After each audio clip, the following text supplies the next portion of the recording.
วันนี้อย่ามาให้ความรู้กับทุกท่านนะวันนี้หลายท่านนั้นอย่าติดการพนันลิ้นไพ่จนเหตุให้บางทีธุรกิจนั้นจนไม่มีการเชื่อมั่นและก็ไม่มีการซื้อตรงวันนี้หลายท่านนั้นอาจจะเป็นทุกข์เกี่ยวกับการพนันเพื่อนบอกว่าไฟไม่หายยังเหลือดินแต่ผีใครกินดินกระโบเหลือนะวันนี้หลายท่านยังติดการพนันกระลายอยู่และก็เหตุให้ทุกคนนั้นมีความทุกข์ความทุกข์โดยที่เราหามาเองแต่วันนี้ข้าพเจ้าจะมาให้รู้ว่าการเล่นการพนันนั้นมันมีการโกงแบบใดคือเรียกว่าบางทีนั้นเราไปเล่นเกาเกย์นะเดี๋ยวว่าเล่นไพ่เกย์3 ใบนั่นเองวันนี้ข้าพเจ้าก็จะมาทดสอบให้เบิ่งว่าอันนี้ไพ่ซื้อมาใหม่จากห้างเลยซื้อใหม่ๆมาจากห้างเลยโดยที่ยังบริแกะยังสมแรกนะยังบริแกะแต่วันนี้ข้าพเจ้าจะเอามาให้เบิ่งเนาะว่า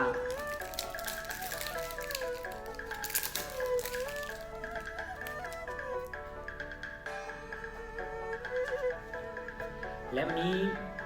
อย่ามาให้เบิ่งเลยเนาะวันนี้เขาแยกเงินนะเงินมาทำและเป็นสิ่งที่สำคัญนั้นบางคนนั้นมาทำพอไปติดแล้วเวลามันเงินแล้วก็ต้องได้อยากนำเงินนะอยากนำเงินโดยที่ต้องซ่อมเงินนะจะไปแก้มืออยากได้เงินคืนแต่ท่านผู้บอกว่าการที่ลิ้นไพ่โกงนั้นข้าพเจ้าอยากมาให้เบิ่งกันว่าการที่ลิ้นเจนะลิ้นเจและโกงกันนะเป็นจังไหนนะข้าพเจ้าให้เบิ่งนะอันนี้คือไพ่เก็บออกมาเมื่อกี้นี้แล้ววันนี้อย่ามาให้เบิ่งเนาะคือเป็นไพ่ใหม่ๆเลยนะอันนี้คือแกะให้เบิ่งเป็นไพ่ใหม่เลยไปซื้อจากฮันมาแล้วอย่างแกะใหม่ๆนะติดซบเลยถ้าท่านใดนั้นมักเล่นการพนันหรือว่าเล่นไพ่อยู่อย่าให้เบิ่งเลยนะอันนี้คือไพ่แบบไม่ได้ให้เอาเครียดนะบางคนก็ฆ่าตัวตายบางคนก็อย่าให้แบบมีความเครียดตลอดแล้วก็สุขภาพบ่ค่อยแข็งแรงนะมันจะไปถึงเรื่องสุขภาพนะแต่วันนี้การที่เล่นไพ่วันนี้ข้าพเจ้าจะสาธิตให้เบิ่งว่า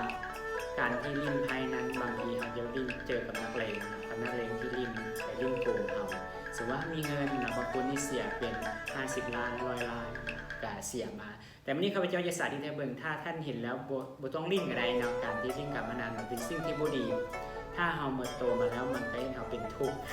นะมันทุกข์บางทีเราก็เสียรถเสียเงินเสียบ้านนะเขาบอกว่าไฟไม่เงินยังเหลือดินแต่ว่าผีไพ่กินดินก็บ่เหลือนะครับเจ้าจะสาธิตตรงนั้นศัพท์คือไพ่ผีสมุนใหม่นั่นเองแล้ววันนี้ข้าพเจ้าอย่าเล่นสมมติว่าเขาเล่น3 ขานะสมมติว่า3แล้วตัดวันนี้คือใหญ่นะใหญ่1 2 3อันนี้คือเอิ้นว่าอย่าเฮ็ดลองเบิ่งเนาะแต่พอเขาย้ายแล้วย้ายเบิ่งว่าขานี้10นะขานี้บ่มีแต้มเนี่ยสมมติว่านักเลงเล่นกับเขาปั๊บนะนักเลงอยากรู้ว่าเขาบ่มีแต้มนะบ่มีแต้มเราไปใหญ่ๆสมมติว่าเอิ้นว่าพวก12 ตัวนะเขาจะบ่มีแต้มเลยนะเขาจะบ่มีแต้มเลยพอเขาบ่มีแต้มเนาะพอเขาบ่มีแต้มแล้วเขาจะเฮ็ดจังได๋นะและก็ผู้ที่2เนาะผู้ที่2นี่ก็เอิ้นว่าตัวนี้ให้เบิ่งนะตัวนี้ผู้ที่บุญกันผู้ที่2นี่จะมีอยู่4 แต้มเห็นบ่4 แต้มบ่แม่นแล้วเนาะจะมีอยู่4 แต้มแม้แต่ให้เจ้าเห็นไพ่ข้างหลังเจ้ายังมองว่าฮู้จักว่าจักแต้มเลยฮู้จักว่าจักแต้มเลยแล้วผู้นี้เนี่ยผู้นี้ต่อมาเนาะผู้นี้ต่อมานี่เอิ้นบอกว่ามีผู้นี้ต่อมานี่7 แต้มนะนั่นบ่7 แต้มบ่นะเบิ่งว่าบักเจ็บอันนี้บางอย่างบักโบยนะอันนี้บางอย่างบักซิบเอิ้นว่าแม่นแต่ยายนะยายไพ่ไปนี้พระเจ้ายกให้เขาว่ามีจักแต้มละจ้าพอฮู้แบบนี้นะคือเอิ้นว่าการที่ลิ้นไพ่หรือว่าลิ้นการพนันนั้นมันต้องมีโกงนะการที่จะเกิดโกงนั้นมันก็เฮ็ดให้ข้าพเจ้ากับเป็นอีกคนหนึ่งในที่เคยได้อยู่กับวงการนี้มาและได้เงินกับได้หลายแต่พอได้มาสำนึกว่าการที่เขาไปลิ้นโกงคนอื่นนั้นมันก็เฮ็ดให้เขาแบบได้เงินมามันก็แบบบ่มีความสุขนะแบบบ่มีความสุขแล้วเจ้าก็เป็นทุกข์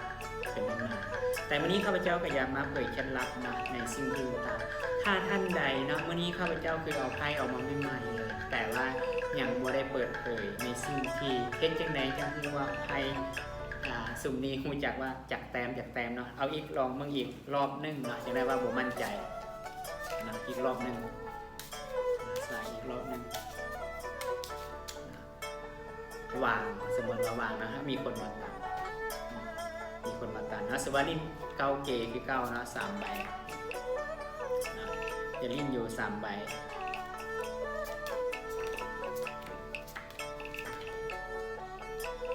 ถือว่านะขานี้นะขาสมมติว่าขาแม่เอาว่าเรื่องขาแม่สนับก็เรื่องขาแม่ตัวนี้คือมีแอดเดียวนะมีแอดเดียวโบยนะบอกแอดหมดเท่านะมีแอดเดียวยังพูดเลยว่ามีจากแต้มนะมีจากแต้มตอนนี้เรายังพูดเลยว่ามีจากแต้มเนาะและขาที่2นะขาที่2นี่ยังมีโย7 แต้มโดยที่ยังไม่ได้เบิ่งนะมี7 แต้มแมนบอกบางอย่างบัก7บัก8นะบัก2นะโดยที่เขายังไม่ได้เบิ่งหน้าไพ่นะยังไม่ได้เบิ่งหน้าไพ่เลยยังหูไพ่ก่อนแล้วผู้ที่3เนาะผู้ที่3นี้นะมันจะมีเอิ้นว่าตัวนี้เอิ้นว่ามีเกาแต้มนะเกาแต้มนะผมเบิ่งแต่ข้างหลังนะยังรู้เลยว่ามีเกาแต้มแม่นบ่แม่นแล้วนะบักเกาบัก10บักดำนะยกมือไปเลยอันนี้มันเป็นสิ่งที่ว่าถ้าท่านใดเนาะยังมักเล่นการพนันอยู่หรือว่ามักอย่างก็แล้วแต่เนาะถ้าเราเลือกได้มันเป็นสิ่งที่ดีเพราะว่าการที่เล่นการพนันนั้นมันจะให้ชีวิตเราตกต่ำแล้วก็เฮ็ดให้เราแบบตั้งตนตั้งโตนี้ยากนะแล้วมันก็ถ้าเราติดแล้วมันก็เอิ้นว่าบางคนเสี่ยงเงินแล้วก็อยากไปสู้ต่ออยากได้เงินกลับคืนมาเนาะสุดท้ายให้ตัวเองเป็นทุกข์นะเป็นทุกข์หนักแล้วก็เฮ็ดให้เรื่องจิตใจแล้วก็พยาธิก็จะมาแล้วก็ความเครียดนะความเครียดก็จะนั่งมาตามนะเนาะคือข้าพเจ้าก็ได้ลองมึงอีกนะลองอีกเท่านึงเท่าที่3เอาอีก3เท่าเนาะเอาอีกเท่านึงลองอีกเท่านึงเนาะอันนี้คือเรียกว่าเราจะสากอีกนะสาก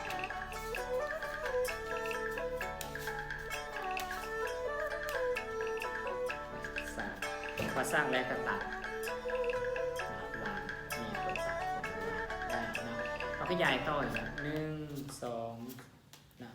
1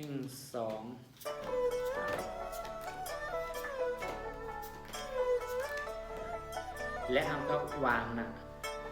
ขานี้อีกนะขานี้บอกว่าเกาแต้มนะโดยที่เขายังไม่ได้เปิดเบิ่งนะแม่นบอกเกาแต้มว่าอันนี้บัก3บัก6นะอันนี้บักดำแม่นบอกแม่นอะไรนะบักดำบัก6นะบัก3อันนี้คือเกาแต้มวางไปเนาะอันนี้ขานี้นะขานี้จากแต้มนะบอกว่าขานี้มีจากแต้มนะขานี้เอิ้นว่ามี4 แต้มนะตัวนี้มี4 แต้ม4 แต้มนั่นเองนั่นบอกแม่นนะบอก2ตัวแล้วก็บอกเท่านะมี4 แต้มนั่นเองและขานี้นะขานี้มีแต้มนะขานี้มี5 แต้มนั่นบอกคือบอกโบยนะแล้วก็บอกแอดบอกซีนะเป็น5 แต้มข้าพเจ้าเนาะก็ได้มาสาธิตทีละนะถ้าท่านใดที่อยากรู้ว่าเฮ็ดจังได๋สิฮู้ไพ่เนาะว่าเฮาย้ายไปแล้วฮู้ไพ่จากแต้มจังได๋มื้อนี้ข้าพเจ้าก็อยากบ่เปิดเผยแต่คลิปนี้ถ้าท่านใดอยากรู้เนาะอยากให้กดแชร์นะจาก 2,000 เทื่อกดแชร์ 2,000 เทื่อและจะมาเปิดเผยแล้วว่า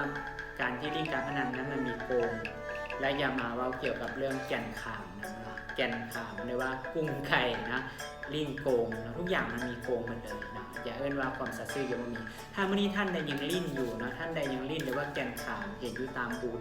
ถ้าท่านเห็นนะเมื่อหน้าข้าพเจ้าอย่ามาแล้วก็มีบักปิ้นนะบักปิ้นเรื่องเต้าปูปลานะทุกอย่างมันมีโกงหมดเลยนะทุกอย่างมันมีโกงหมดเลยถ้าเมื่อนี้ท่านใดที่อยากได้เห็น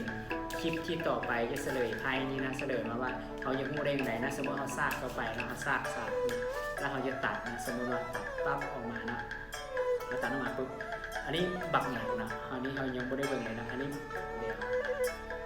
สั่งใหม่นะตอนนี้จะก็มาสั่งใหม่ตัดออกมานะตัดออกมาแล้วบักอยู่หลังมือนี่มันบักแหนเนาะบักอยู่หลังมือนี่มันบักแหนอันนี้เอิ้นว่าบัก5 นี้บักแปดนะบักแปดเนาะกาถ้าท่านใดที่อยากมุสเลยว่าไพ่ยูนี่นะไพ่ยูนี่เฮ้ยจีเน่งูว่าใหญ่ลงไป3 ใบโดยที่โบเปิดหน้านะโดยที่ยังไม่ได้เห็นหน้าเลยงูว่าจากแต้มเนาะกาท่านใดนะเบิ่งอยู่คลิปนี้แล้วก็อย่าลืมกดแชร์นะบางคนดิ้นมักเล่นการพนันอยู่มันเป็นสิ่งที่ดีและก็จะเป็นทุกถ้าท่านใดกดแชร์นะได้ฮอต2,000 เทื่อเขาเจ้าจะมาแชร์เบิ่งว่าไพ่นี้เฮ็ดได้ยังไงโดยที่ซื้อมาใหม่ๆนะซื้อมาใหม่ๆโดยที่ขีดซบมาเลยแล้วก็งูไพ่จากแต้มอยู่ในมือนี้นะงูไพ่กับคนลิ้นนำกันนี่ว่าจากแต้มนะเอาอย่างูหมดเลยถ้าท่านใดที่เห็นแล้วนะอย่าลืมกดไลค์กดแชร์นะเขาก็มียังมีอยู่เพจเมืองลาวขายดีแล้วก็จะมีYouTube นะ YouTube กับเมืองลาวขายดีนะถ้าท่านใดที่กดไลค์กดแชร์ฮอด2,000 เทื่อนะข้าพเจ้าจะมาเปิดเผยเกี่ยวกับลิ้นทุกอย่างนะเรื่องการพนันโกงทุกอย่างสุดท้ายนี่ก็สบายดี